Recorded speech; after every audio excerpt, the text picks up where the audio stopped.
You guys, Erin here, dropping in to give you this week's astrological update. And hallelujah, I have got some great news for you guys.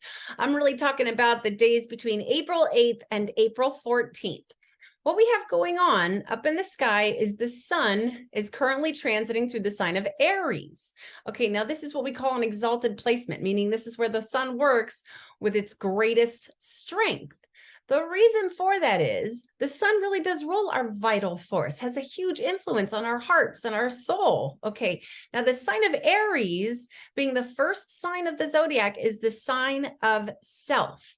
Okay, Aries is the cardinal fire sign, meaning it comes in with force and energy.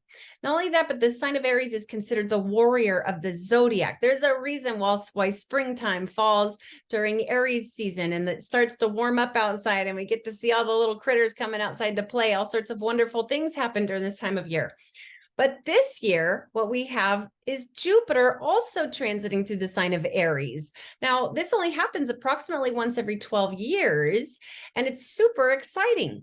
On April 11th, what's going to happen is, if the Jupiter's right here at 21 degrees Aries, the sun is moving along, and on April 11th, there will be an exact conjunction, meaning that the energies, the sun and Jupiter will be in the exact same spot, and they will be blending their energies together.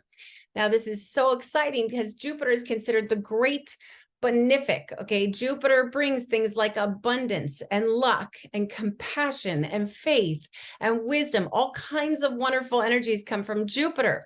So blending all these energies together, this is something to be celebrated.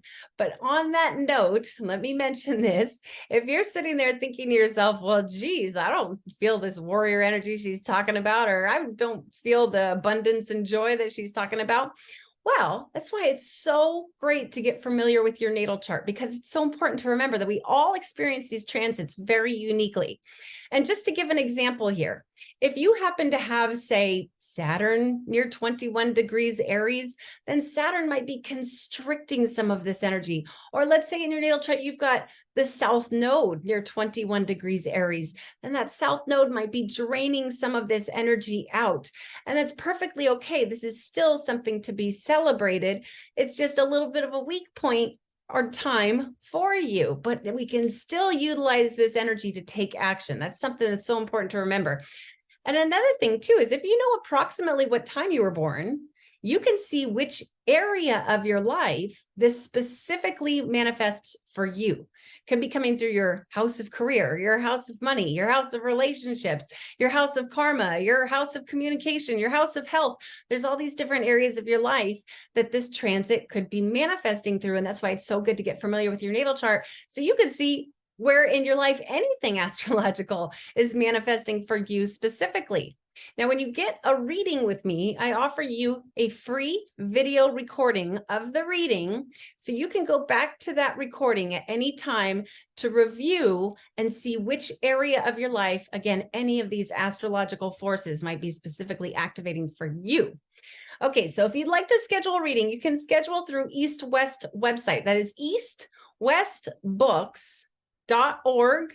And when you go to that website, you'll see on the top, there's a link that says Readers and Healers. If you click there, it's very self-explanatory and you will be able to schedule a reading with me. Okay, guys, I do hope to hear from some of you. And until next time, namaste to all of you.